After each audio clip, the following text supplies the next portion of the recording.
All right, let's dive into something that's, believe it or not, way more important for your success than your grades or even what's on your resume. We're talking about the art of conversation, a skill you can literally start getting better at the moment this is over. So let's get right into it. You know that feeling, right? We've all been there. You're at a party or a meeting, you meet someone new, and then that silence, it just hangs in the air.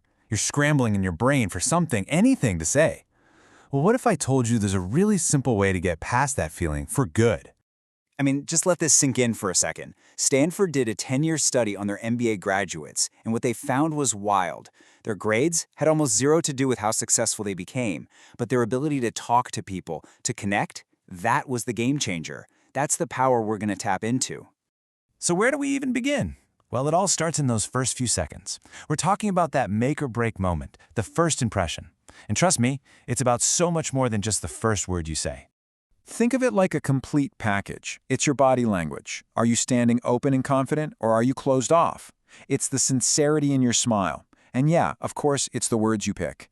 Nailing this combo right at the start, well, it sets the stage for everything that comes next. You know, it's really just about picking the right tool for the job. You wouldn't walk into a big-time job interview and say, "What's up?" right? And saying, "How do you do?" to your best friend might feel a little weird. The real skill here is learning to read the room and just picking the greeting that feels right for that moment. Ultimately, a fantastic first impression really just boils down to a few key things: warmth, confidence, and being genuinely interested. You're not just saying hi, you're sending a signal that says, "Hey, I see you, and I'm open to making a connection." That sincerity, that's what people remember. Okay, so you've nailed the first impression. Awesome. But now, how do you keep the ball rolling? Let's get into the mechanics of keeping a conversation alive. And these aren't some big secrets. They're actually simple rules anyone can learn.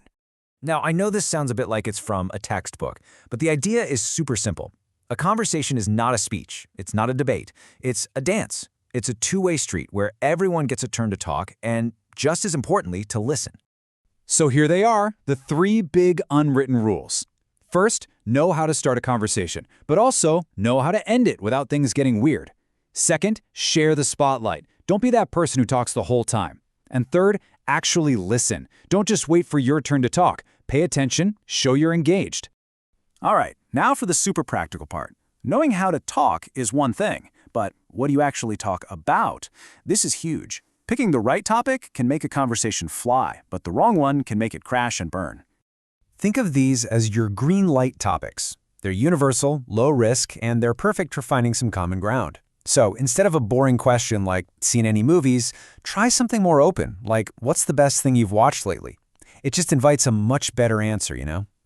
And then we have the red lights. These topics are like conversational landmines. Asking about salary, politics, or someone's relationship status can make things super awkward, super fast. The rule of thumb is simple. If you're not sure, it's better to just stay away, especially when you're just getting to know someone.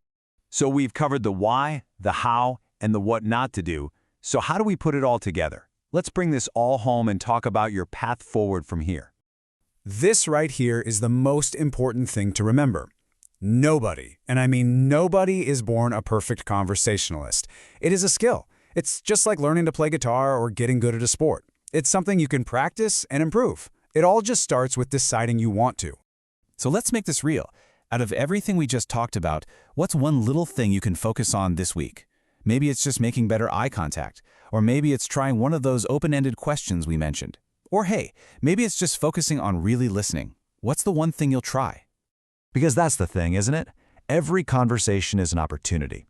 It could be the start of an amazing friendship, a new business idea, or your next job.